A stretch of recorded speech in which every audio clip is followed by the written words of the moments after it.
Ola everyone, అందరికీ నమస్తే. నేను మీ Mani. Welcome back to our channel MRK's world. ఇవాల్టి వీడియోలో బ్రెడ్ పిజ్జా చూద్దామండి.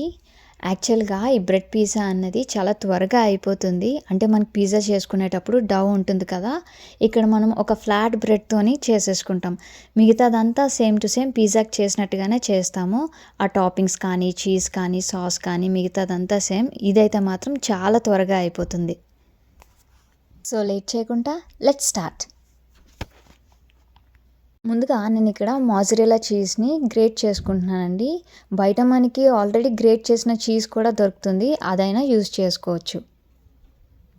ఒక 2-3 టేబుల్ స్పూన్స్ వచ్చేంత వరకు మోజరెల్లా చీజ్ని ఇలా గ్రేట్ చేసేసుకుంటున్నాను. ఒకసారి చీజ్ని ఇలా గ్రేట్ చేసేసుకున్నాక ఇప్పుడు ఇది పక్కన పెట్టుకొని ఇప్పుడు మనకు కావాల్సిన బ్రెడ్ని తీసుకుందాం. ఇక్కడైతే నేను హోల్ వీట్ బ్రెడ్ని యూజ్ చేస్తున్నానండి. మీరు మీకు నచ్చిన బ్రెడ్ స్లైస్ని యూజ్ చేయొచ్చు. ఇప్పుడు ఈ బ్రెడ్ స్లైస్ మీద పిజ్జా సాస్ని ఇలా యూనిఫామ్గా అప్లై చేసేసుకొని ఇప్పుడు దీనిపైన మనం గ్రేట్ చేసి పెట్టుకున్నాం కదా చీజ్ని, ఇది కూడా దీనిపైన అప్లై చేసేసుకుందాం. ఒకసారి చీజ్ని ఇలా స్ప్రెడ్ చేశాక ఇప్పుడు దీనిపైన చిన్న చిన్న క్యాప్సికమ్ పీసెస్ని, అలానే టొమాటో పీసెస్ని, అలానే ఆనియన్ పీసెస్ని కూడా అరేంజ్ చేసేసుకుందాం. దీనిపైన మష్రూమ్ స్లైసెస్తో కానీ, చికెన్ పీసెస్తో కానీ, లేదా ఇలాగా స్వీట్ కార్న్తో కూడా చేసుకోవచ్చు. నేనైతే ఇక్కడ స్వీట్ కార్న్ యూస్ చేస్తున్నానండి. అలానే గ్రీన్ ఒలివ్స్ని యూస్ చేస్తున్నాను.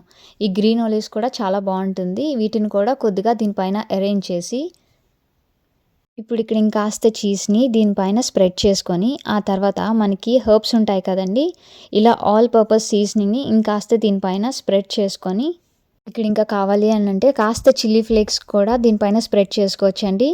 నేనైతే ఈ బ్రెడ్ పిజ్జా చేసేటప్పుడు చిల్లీ ఫ్లేక్స్ని యూజ్ చేయలేదు. ఇక్కడ మనకి ఇలా టాపింగ్స్తో అయితే రెడీ అయిపోయింది కదా. ఇప్పుడు మనం స్టవ్ మీద ఒక ప్యాన్ పెట్టుకొని దీనిపైన కాస్త బటర్ వేసి, బటర్ కరుగుతుంది కదండి, ఇప్పుడు కరిగిన బటర్ పైన ఈ బ్రెడ్ స్లైస్ని ఇలా ప్లేస్ చేసి ఇప్పుడు ఫ్లేమ్ని లో ఫ్లేమ్కి అడ్జస్ట్ చేసుకొని దీనిపైన ఒక మూత పెట్టేసి ఇప్పుడు చీజ్ ఉంది కదండి బ్రెడ్ పైన, ఈ చీజ్ అంతా మెల్ట్ అయ్యేంత వరకు ఉంచితే సరిపోతుంది.